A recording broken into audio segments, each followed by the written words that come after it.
리박스쿨 네. 가지고 막 여론 조작이나 이런 의혹들이 나왔지 않습니까? 그것이 상당히 지금 이명박 때부터 뿌리 깊게 체계화되어 온 그 결과물이다라고 저는 생각을 해요. 사실 제가 서강대를 나왔잖아요. 박근혜 대통령이 될 때 그 선거 때 네. 서강대 학생들한테 뭐 꿀 알바 이래가지고 네. 여의도에 가면 무슨 오피스텔인데 거기 가면 댓글만 이렇게 열심히 달면 일당 짭짤하게 준다. 알바비. 예, 그 서강대 학생들한테 그런 소문이 많이 돌고 많이 가서 실제로 하기도 하고 그랬었어요. 그 당시에. 네. 그때 그리고 제가 이제 신입사원으로 들어간 회사에서는 박근혜를 굉장히 추종하는 회사 임원이 있었는데 네. 선거 캠프도 뛰고 네.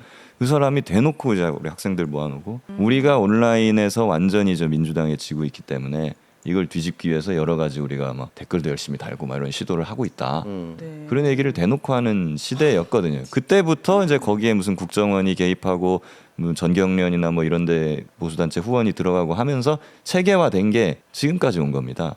그래서 이 부분에 있어서만큼은 이제는 이런 게 민주주의를 더럽히는 이런 부분에 대해서 뿌리를 뽑아야 된다. 맞아요. 그 그럴 필요가 늘봄 있어요. 교육에 저는 완전 분노하는 거거든요. 역사 왜곡. 네. 아이들한테 그렇게 대놓고 무슨 4.3에 대해서도 김정은이 일으킨 폭동이네. 뭐 8.15가 건국일이니까 많이 좀 알려야 된다라는 등 이렇게 말도 안 되는 왜곡된 역사를 주입시키는 거. 그러니까 빨갱이 짓을 본인들이 엄청 하고 있었어요. 이런 거 무조건 뿌리 뽑아야 합니다. 교수님 리박스쿨 어떻게 보셨습니까? 저는 이게 애초에 이제 뉴라이트라는 뿌리잖아요. 네. 뿌리인데 두 가지를 의심을 합니다. 첫 번째는 권력기관 또는 정부기관이 도와줬을 가능성이 하나 있고요. 네. 두 번째는 이게 종교의 외피를 통해 가지고 조직화 작업이 되었을 가능성이 있다고 봅니다. 네네. 네. 그렇게 의심을 하는데 이건 뭐냐고 하면요. 이 댓글 작업들이라고 하는 것들은 살펴보면 그닥 그 높은 수준이 아니에요. 사회적 영향을 대단히 끼쳤다 이렇게 보기 어려워요. 선거를 뒤집을 만큼 영향을 끼쳤다 이건 아닌데 이 금방 말씀하신 것처럼 방과후 학교라든가 학교 교육에 들어갔다라는 것은 이 히틀러가 유겐트를 만들어 가지고 나치의 천년왕국을 만들려고 했던 거. 북한의 이 김일성 세습 체제가 어린이들부터 교육을 시키잖아요. 네. 이런 방식으로서 잘못된 역사관을 통해 가지고 극우적 교육을 통해 가지고 100년 동안 집권하려고 했다. 저는 이런 생각이 듭니다. 네. 특히 이제 저희 세대는 민족 중흥의 역사적 사명을 띠고 이 땅에 태어났거든요. 예. 박정희가 그렇게 했어요. 박정희가 저희한테 그렇게 주입시켰어요. 똑같은 방식이에요.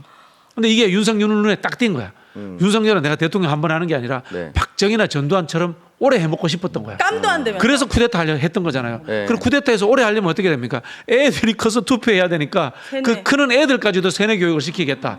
마음에 들어서 그래서 늘봄에 예산을 많이 투자해볼까? 이런 생각하지 않았을까? 그렇게 추정합니다 저는. 보니까 리박스쿨 합창단이라고 해가지고 아이들에게 빨간 이런 거 입혀가지고 윤석열 찬양하는 노래까지 저희는 어릴 때 시키고. 다 했어요. 전 그거 보고 진짜 아이들한테까지 이런 짓을 했다라는 게 너무 소름 끼치고 이거는 진짜 발본 세권 맞아? 네. 그거 해야지. 저희 어릴 때 박정희 전두환 시대 때 초중교를 다녔잖아요. 이런 거 다 했던 겁니다 그때. 그래요? 그때 시대로 돌리려고 했던 이 관변단체에 예산 풀어가지고 관권 선거에 동원하는 시스템 이거 옛날에 했던 거예요. 이거. 네. 어떻게 보면 민주주의라는 것이 지키기가 상당히 어렵고 이런 취약한 시스템이라는 것이 느껴지는 것이 항상 이런 독재를 추종하고 뭔가 이상한 생각을 하는 사람들이 준비되어서 끊임없이 시도를 하기 때문에 방심하는 순간 어느 순간 이 사람들이 다시 활개치고 이렇게 나와버리는 거예요. 네. 예. 그 어렸을 때 저까지는 외웠었던 것 같은데 나는 자랑스러운 태극기 앞에 조국과 민족의 무궁한 영광을 위하여 국회에 대한 명세. 국회에 대한 왜 충성을 명세? 닦았을. 그러니까 그 사실 이제 요즘은 안 하는 걸로 거의. 노무현 정부 때 이 명칭도 좀 자유롭고 정의로운. 요거로 명칭도 몇 개 바뀌기도 했었고 그런 식으로 하는데 이거를 비틀어서 이제 축축축 이제 늘봄학교로 서울시만 10개 늘봄 교수가 실제로 활동하고 있었고 어제 기사가 나왔는데 인천에서도 몇 개 학교에서 하고 있다라고 나왔던 것 같습니다. 그러니까 어떻게 보면은 그 교수님 말씀해 주셨던 거가 이제 정확한 게 너하라 TV도 공동 주관이 있었거든요. 그러니까 이제 정광훈 쪽이죠. 그러니까 그렇게 해서 이명박부터 시작됐었던 뭐 기무사를 이용한 그리고 국정원을 이용한 정보기관의 공작이 외부에 있는 곳으로 이제 자금줄만 흘려서 자기들이 원하는 것을 다시 한번 종교의 그 탈을 씌워서 전파를 하고 있는 최종 진화 단계에 왔는데 걸렸다. 와. 저는 그렇게 생각을 합니다. 이거 좀 뿌리 뽑아야 되는 것이고 네. 손효숙 대표 같은 경우는 원래 6월 13일까지 임기인데 6월 1일에 해촉했다고 하더라고요. 네. 근데 다시 말씀드리지만 작년 6월 13일부터 시작했기 때문에 사실상 1년을 돌았어요. 그러니까 1년 동안 활동을 충분히 교육부 장관의 정책자문위원으로 활동을 했었기 때문에 이러한 사람이 과연 한 명밖에 없었을까? 1년 동안 어떤 역할을 했을까? 요거는 정권을 바꾸고 나서 좀 싹 갈아엎어야 되지 않나. 진짜 뉴스타파가 나라를 구했다고 저는 생각해요. 근데 이런 조직이나 현상들이 다른 곳에서 저는 있을 수 있다고 봐요. 이거 눈여겨 보면요. 네. 과거에 이른바 이 좌파라고 하는 분들이 했던 방식에 비슷한 방식의 적용이에요. 박준영 원장님 말씀하신 것이 우리가 주류가 되기는 했어요. 숫자적으로는. 근데 아직 시스템화되지는 못한 것 같아요. 구 전통 주류 세력들이 이제 소위 말하는 뭐 관변단체도 많이 만들고 조직도 많이 만들어 놓고 제도도 다 박아놨잖아요. 근데 이것들이 아직까지도 풀뿌리 단계 조직이나 뭐 그런 마을 단위에서 활동이 되고 있거든요. 그러니까 아직까지 우리는 그런 시스템화된 단계까지 나아가지 못했기 때문에 아직 갈 길이 좀 많은 것 같다. 네. 그들은 그런 조직을 계속 활용하고 있기 때문에 어떻게 보면 적은 비용을 들이면서도 비슷한 효과를 낼 수 있는 거거든요. 이게. 그래서 민주주의는 아직 배고프다. 네네. 그러면 이 배고픈 민주주의를 무엇으로 채워야 되느냐? 공공선의 추구라는 통합으로 채워야 됩니다. 굉장히 사실 그러지 않으면 이거는 네. 민주주의는 결국은 민주주의가 가지고 있는 고유적 현상으로서 포퓰리즘적 독재로 갈 수 있습니다. 사실은 윤석열도 포퓰리즘적 독재예요. 민주적으로 선출되었단 말이에요. 네. 근데 이게 제도와 절차, 시스템, 의회를 무시하잖아요. 그 밑바닥에 있는 아스팔트와 직접 호흡해가지고 급진적으로 나간단 말이에요. 네. 이렇게 되면 이게 독재자가 되는 거거든요. 민주주의는 늘 그런 위험성을 태생적으로 갖고 있습니다. 그걸 극복하려면 어떻게 하면 여야 진보 보수 생각이 다름을 존중하고 같은 테이블에 앉아서 같이 밥을 먹는 공공선을 추구하는 이른바 이제 공화제적인 네. 합의 구조 이런 것들을 같이 만들어져야 돼요. 그래서 대한민국을 민주공화국이라고 이야기하는 겁니다. 저는 그래서 바라는 게 정권이 바뀌면 토론 문화가 좀 많아졌으면 맞아요. 좋겠어요. 왜냐하면 이번에 TV 토론만 보더라도 우리나라가 토론 시스템도 얼마나 좀 짜치고 그리고 이 룰도 별로 없고 이게 되게 생경하잖아요. 모든 게. 사실- 이준석이 만들어 놓은 거야. 그것도 네. 사실은. 사회자의 개입이 사실상 불가능한. 네. 그리고 막 시간 몇 초 발언해야 됩니다. 막 이런 거. 그래서 정말 극단적인 의견을 가진 사람들끼리 서로 자유롭게 토론하고 판단은 보는 사람들이 하면 되는 거고 이런 좀 다양한 토론 문화들이 생기면 좋을 것 같아요. 우리 교수님이 주도해 주세요. 아니 뭐 예를 들자면은 그 헌법재판소라든가 대법관 임명할 때 다양한 의견을 존중한다고 해서 급자 극우 이런 사람 넣으면 안 돼요.